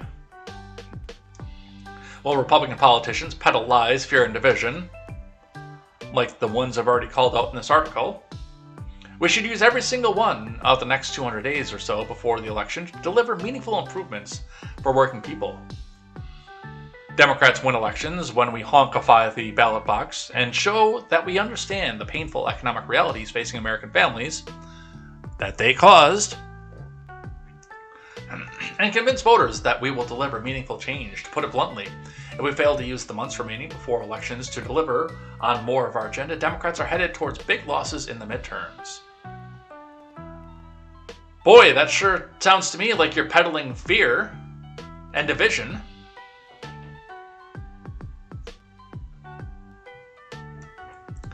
Time is running short. We need to finalize a budget reconciliation deal, making giant corporations pay their share to fund vital investments in combating climate change. She means you, by the way. And lowering costs for families, which can advance with only 50 Senate votes. Other priorities can be done with the president's executive authority. It's no secret that I believe that we should abolish the filibuster, because it's politically convenient right now, even though I used it when Republicans held the Senate. But if Republicans want to use it to block policies that Americans broadly support, we should also force them to take those votes in plain view. And she goes on to lie. I've read this op-ed front to back. It is a full-on lie. She is peddling fear, saying, if we don't do something, then evil Republicans are going to take over.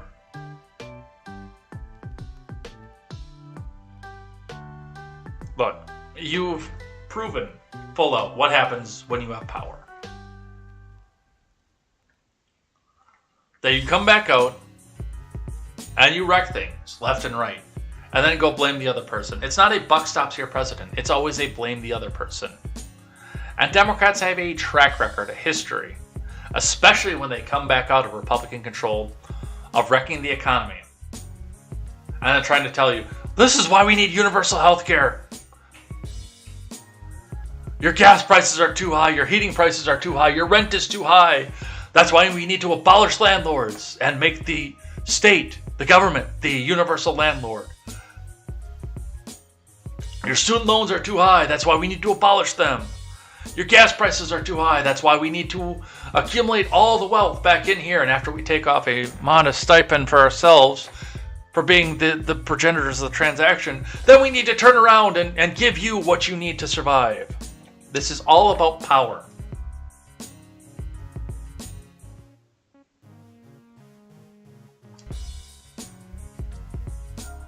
All right, couple more. Let's finish off here. DHS investigation debunks claim that border agents whipped migrants, but Jen Psaki and President Biden still won't apologize. White House Press Secretary Red-Haired Bobblehead declined to apologize either on her own or on behalf of the president for claiming that the border agents on horseback whipped migrants in order to drive them back. Basically, it's doozy time. Again. So the president is not worried about holes in the southern border being exploited by people trying to come in and kill Americans. He's grateful to the Border Patrol for doing their job and stopping these people and preventing them from getting into the country.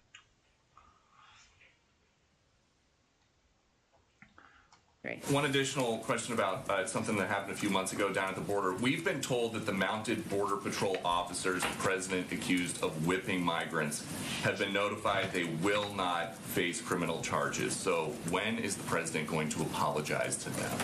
There is a process and an investigation that's gone through the Department of Homeland Security. I don't have any update on that. One additional question. Let's see.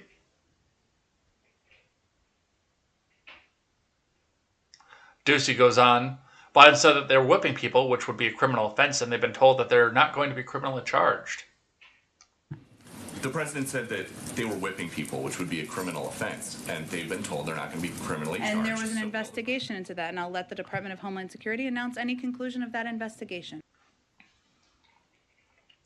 So, yeah, basically, it's stop asking us questions about this because we don't have an answer for you, Peter Ducey. We said what it took to get people outraged at the Border Patrol, and now that they're outraged at the Border Patrol, whoops, sorry, never mind. From the New York Post. Durham says CIA found data alleging Trump-Russia plot was user-created. From Brooke Singman. John Durham asserted in a court filing Friday that the CIA concluded data from the Clinton campaign lawyer, Michael Sussman, alleging coordination between Trump and Russia was not technically plausible and was user-created. In the filing, Durham responded to objections from Sussman's defense regarding what evidence could be admissible at Sussman's trial, which is scheduled to begin next month. Sussman is accused of lying to the FBI by saying that he was not attending a meeting on behalf of a particular client when he was actually presenting the information on behalf of Hillary Clinton campaign and a technology executive with whom he worked. Durham first revealed that the government would establish during the trial among the data exploited was domain name system internet traffic pertaining to a particular healthcare provider, Trump Tower, Donald Trump's Central Park West apartment building, and the executive office of the President of the United States. So, this is going to be an interesting one to watch. Because it kind of looks like they made it all up. And it's going to be for a jury to decide at this point, and I know that they're going to judge shop and jury shop for this, but it's kind of looking like they made this whole thing up. From the Hill. Supreme Court won't hear challenge to SALT tax deduction. From Tobias Burns and John Krusel.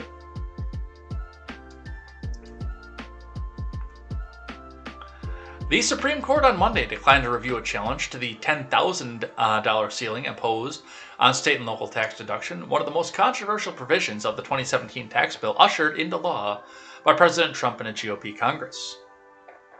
The court's move, which came in a brief unsigned order without noted dissent, effectively ended a legal challenge brought by a number of high-tax Democrat-led states. The Republican-led tax cuts capped at $10,000 the amount of state and local taxes individuals could deduct from their federal income taxes, a move that effectively increased the tax burden on high earners in states like New York and California. And the Hill is going to come back out here and say, "Well, this isn't this is why they're going to twist themselves into pretzels to try and show why this is okay in a tax-the-rich environment." Efforts to remove the cap were a divisive issue among Democrats last year as they crafted a budget reconciliation package, which eventually stalled over opposition from Manchin. Democrats from some of the districts and states most affected by the change sought to eliminate or raise the ceiling on deductions, while other Democrats argued that would largely benefit wealthy households. The limit on SALT deduction was one of the biggest revenue-raising provisions of the 2017 Tax Cuts and Jobs Act.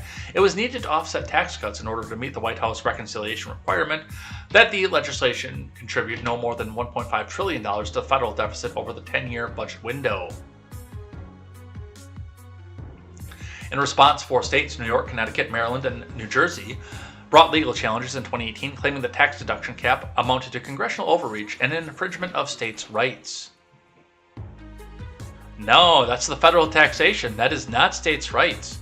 Now, you could repeal the 16th and a lot of these problems would go away.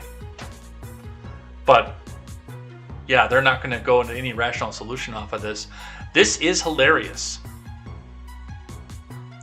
Because one of the things that can bring these massive companies in to high-tax states like New York and California is that they can come in there with the promise of, hey, you can write off all this taxes. You can write all this off if you just come in here to my state, and you won't have to pay such huge federal taxes. We'll tax the shit out of you, but it's still going to be lower than what you pay to the federal government, and you can make this as a write-off. You can say, we lost this against our business, or our household, or our assets. We lost this to the state government, and now we don't have to go back and report it to the federal government. And the left is supporting this, by the way. The people who say that these people should be taxed to essentially zero in wealth and assets support this. You know why? Because it's happening in blue states that they claim that they like. Meanwhile, some of these big companies are looking at, without the salt tax deduction, going to Texas or Wyoming or Florida that have lower taxes. So now you've got to twist yourself in a pretzel and say, do we do something that benefits the big business companies so they don't have to go in and pay their fair share because they're paying their fair share to the state of New York or California?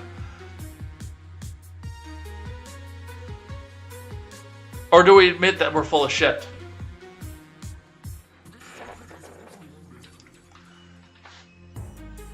And again, for the most part, taxation and stuff, I don't care about this, except for it's hilarious to watch the people who are in support of Democrats pretzel over this. Just twist themselves into knots over this. That's hilarious. From the Blaze. The mystery audio tab. Yeah, we gotta figure out what's going on with these assholes. CNN host left visually shocked when guest bucks narrative on Jen Psaki's insult of Ducey. Right. More Stelter. Brian Stelter was seemingly left surprised on Sunday after a guest on Unreliable Sources bucked the narrative on White House Press Secretary Red-Haired Bobblehead's alleged insult of Peter Ducey. In January, President Biden was caught on a hot mic calling Ducey a stupid son of a bitch. During an interview on the left-wing podcast, Pod Fuck America, last week, Bobblehead was asked whether she agrees with Biden's insult. Yeah, that sounds like something those fucking morons would say. He let me circle back to that. And he works for a network that provides people with that questions that nothing personal to any individual, including Peter Ducey, but might make anyone sound like a stupid son of a bitch. Bobblehead responded, adding that she appreciated how Ducey handled Biden's insult with grace. Whereas Stelter defended Bobblehead, Lynn Sweet, Washington bureau chief for the Chicago Sun-Times, condemned Bobblehead for being unprofessional. Let's listen. We've got a couple different pops of this. It certainly is going to cause a lot of outrage from Fox, probably for the next few days, right? Basically, Fox is saying, hey, we don't provide him questions. He comes up with it himself, so they're defending his honor. I think Jen Psaki's kind of like, remember in senior year, spring of your senior year, you're about to graduate, and you're just tired of all of this? I think we're seeing that from Jen Psaki. We go on. She was forgetting what her real job is, which is to communicate on behalf of the president. One other quick thing. It's not a negative to consult your colleagues on what question to ask. Right. They keep bringing on people that keep shutting down the narrative. I don't know why Stelter is even coming on the air. And once again, I remind you, I'm older than that guy. Just so you know. And straighter, too. All right, last one, then we'll do Twitter trending and head out of here for the day. From Fox News, Colin Kaepernick says that he has unfinished business in the NFL, willing to return to the league as a backup quarterback. Oh, yeah, I'm sure he's willing because he's running out of money right now, but he's got to find somebody who actually wants him. And between his activism and the fact that the last year he was active, before he got benched, he had a negative quarterback rating, I can't imagine that anybody wants him, even as a backup. From David Arrow. By the way, apparently he made a kid's book too.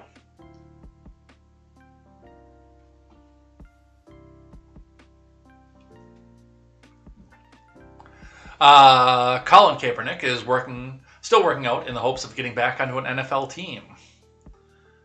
He said in a recent podcast interview that he absolutely wants to play in the NFL again, and is even willing to return to the league as a backup quarterback if it helps his comeback chances. 5 years, the training behind the scenes, Kaepernick told former NFL stars Brandon Marshall, Chad Johnson, and Pacman Jones during an interview with the I Am Athlete podcast aired on Monday. You don't do that if you don't have a passion, and you don't believe that you're going to find a way on that field.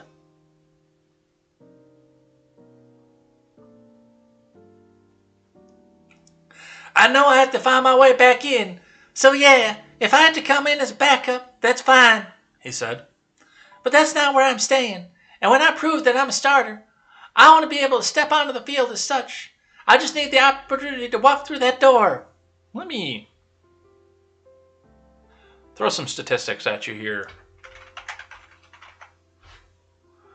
Just to point out, first off, Colin Kaepernick did have an explosive first few years onto the scene. I cannot deny that. I thought that he was going to be one of the big pros coming off, with a lot of longevity and a lot of starting power. I thought that he was going to give both Brett Favre and Aaron Rodgers a run for the money as far as their legacies go. Possibly even going up and rivaling Tom Brady himself. Because I still watch the NFL religiously, and I could see what Kaepernick could do in his first couple of seasons. He was a good quarterback. Was being the operative word. But it seems like he had 2 really, really good years. And then I don't know if he got into drugs, if he got into veganism and his religion made him weak. I don't know what happened to him, but he just fell off on the shelf. And he bragged about for like 3 years that he was undefeated against the Packers, which he was. Statistically, he was. He was undefeated against Aaron Rodgers, which he was. None of this I am denying. But his career seemed to sink the first time the Packers beat him, and he couldn't get back into his rhythm.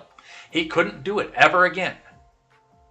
I don't know if he was starting to have problems before that or what the story was, but it just seemed like he could never get back into his rhythm. And yes, after that, the next 2 seasons that he played after that, he had a negative quarterback rating until they finally put him on the bench, and then he started doing his activism thing to get back in the spotlight.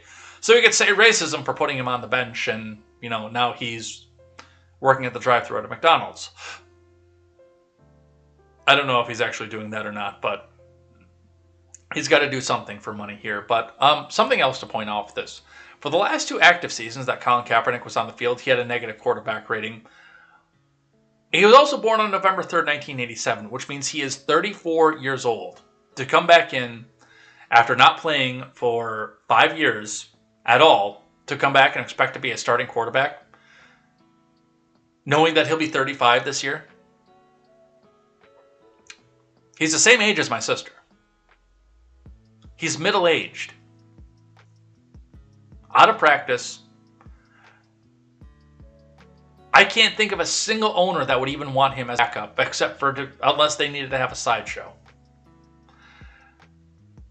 And honestly, I can say, as a person who bled green and gold forever,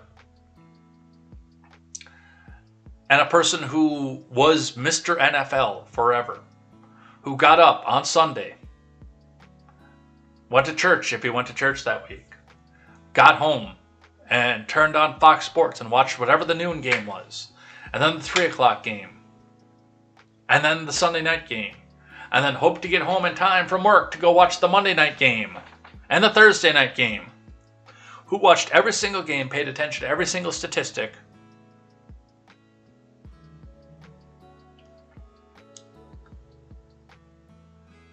And now looking back and realizing how much more time I have on a Sunday if I'm not consumed by football. And even then, when they started doing the kneeling thing, I reduced my watch from every football game to just the Packers. And then when they started to do the BLM thing, I said, no thanks, Goodell. You don't need my money anymore.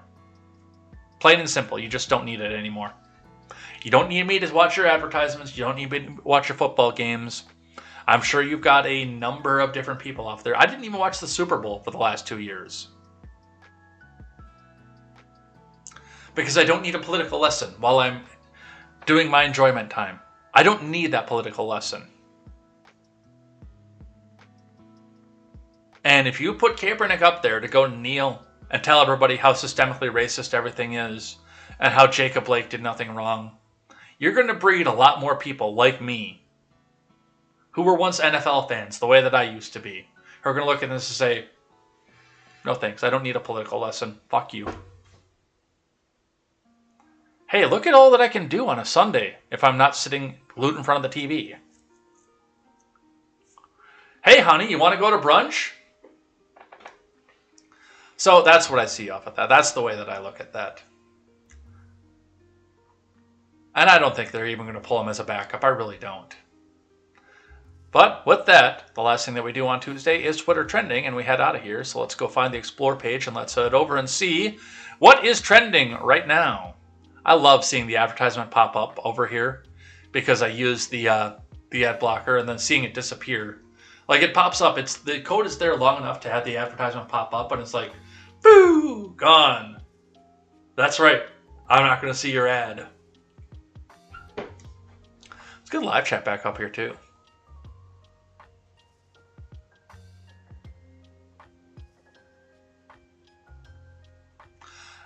Trending this week. The number one trend of the week is Wordle 304X. Because people are trying to guess this 5-letter word in 6 tries or less on the Brain Teaser Wordle. Is it just me, or are we seeing... Sometimes my genius is... It's almost frightening. Some people are coming out of here with 5 to 6. 5 to 6. Looks like X of 6. Looks like this guy lost. Standard. Oh great, this could now be anything. Except that. Or that. Or that. Arse!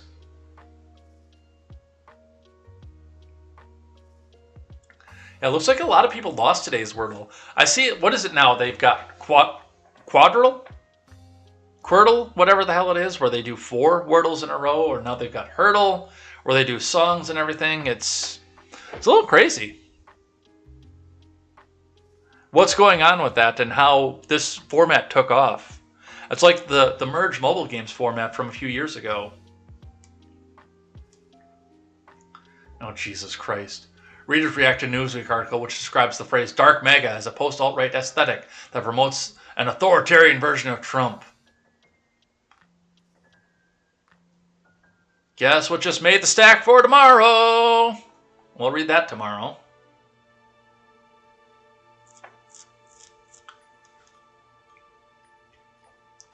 Trend number 2, Libs of TikTok. We talked about at the top of the show. Meet the woman behind the Libs of TikTok, secretly fueling the right's outrage machine as we dox more and more people. And the Washington Post, by the way, Post Business, doesn't have their comments turned off, so maybe you want to go and tell them how you feel about them? Maybe you want to leave them a 4-letter word? Or a picture of a steaming pile of dog crap? Tim Young says, so the left will dox libs of TikTok for posting videos of freaky teachers, openly talking about how they groom children, but not the freaky teachers' priorities. Got it. And yeah, for the most part, I mean, people have gone out and looked into some of these people as well and found out like that one batshit chick is an actress. She's not actually a teacher.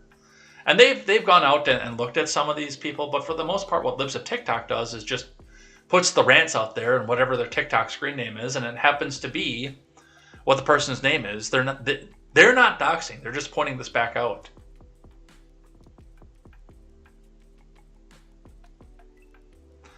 Crybaby activist journal, or Crybully rather, activist journal Taylor Lorenz doxes Libs of TikTok creator, goes to the terms of her family member. I guess I didn't see that, but I don't go with the Gateway Pundit because it's not green check verified either.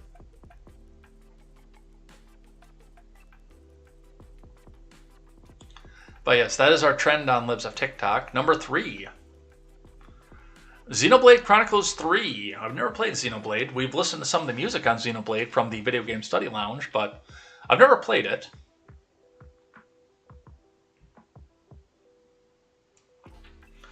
Xenoblade Chronicles 3 gets a release date for the Switch, so if you've got a Switch and you like Xenoblade, congratulations. I've never played a Xenoblade game, so I don't know what it is. I've got Xenosaga. I've played Xenogears. That's all PS2 kind of stuff.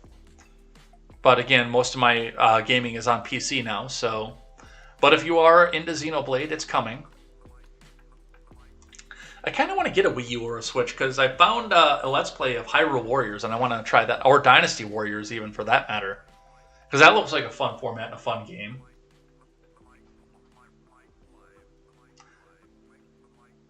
Dark Mega! We'll be reading that article tomorrow, but let's get a preview of what's going on here. Our number 4 trend. Readers react to a Newsweek article which describes the phrase Dark MAGA as a post-alt-right aesthetic that promotes an authoritarian version of Trump. But is that not admitting that Trump himself was not authoritarian? I thought he was the most authoritarian being in the world. Bala Dorje says, Donald Trump, far right. What is Dark MAGA? Trump supporters attempt to rebrand for 2024. A new movement that's spreading on social media is trying to unite the mainstream conservatives and the fractured alt-right.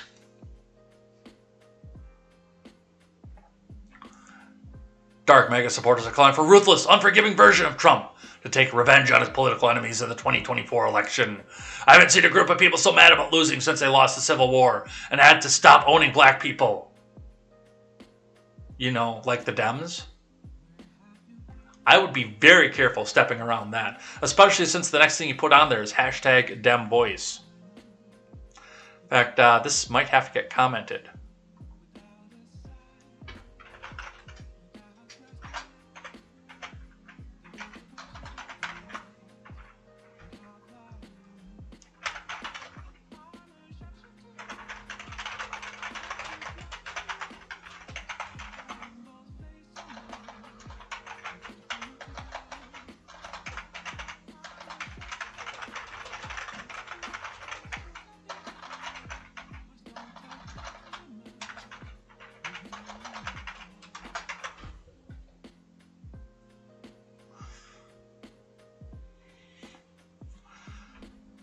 Q, 10,000 comments, 10,000 mentions saying, the party switch!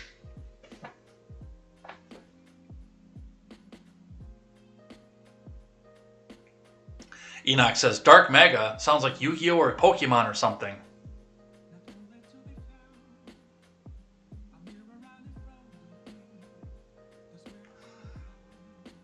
Carlin says, opens Twitter and sees Dark MAGA trending and immediately stops working in memes.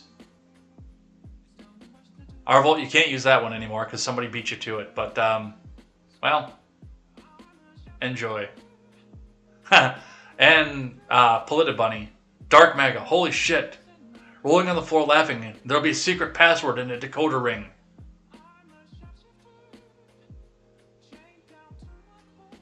Yeah, we'll read that article tomorrow.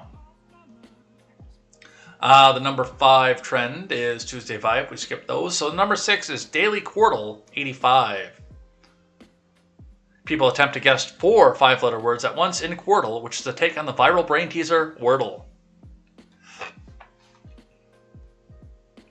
So do you get more tries with Quirtle? Is that what's going on? Because I see a 7, a 5, a 6, and a 4, and I thought it was just 6. Tim Bailey says this makes up for the Wordle tragedy. 5, 6, 7, 4. 3, 5, 7, 6. But it seems to be consistent with 7 in the bottom left corner for this one. Of course, Michael Lyle got 8 in the top left.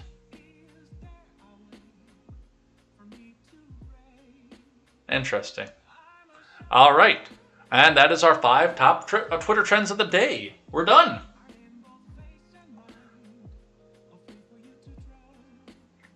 Dude, Beneath the Mask is such a dope-ass song. No matter who's remixed it and who covered it, it's so dope. And I've never played Persona 5, and I still think it's dope as shit. But you know what else is dope as shit for music? This beat that came from Stephen Ignoramus that ends all the programming we have on this channel.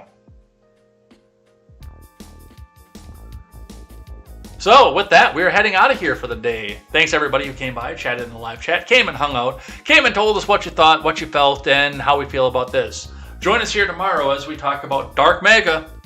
Maybe we'll have some new memes coming off of this. Maybe KTZed and Mr. Arbold will be coming out and bringing us some new memes coming off of that. We'll see what happens with that. But yeah, it'll be fun. We'll have some fun with this tomorrow. We'll come back and talk about what's going on with that. Probably won't talk about Libs of TikTok. Probably we'll talk about Elon Musk again, I'm sure. Some economy stuff, some things that go along with that. We'll see what happens with that. We'll see where that goes. But we will see you here next time. I've got to go back to work. Let's see how much of a trash mess it is after a week gone. But we will see you next time no matter what. And until then, I am Jay Edgar. And this is Contemporary. Take care.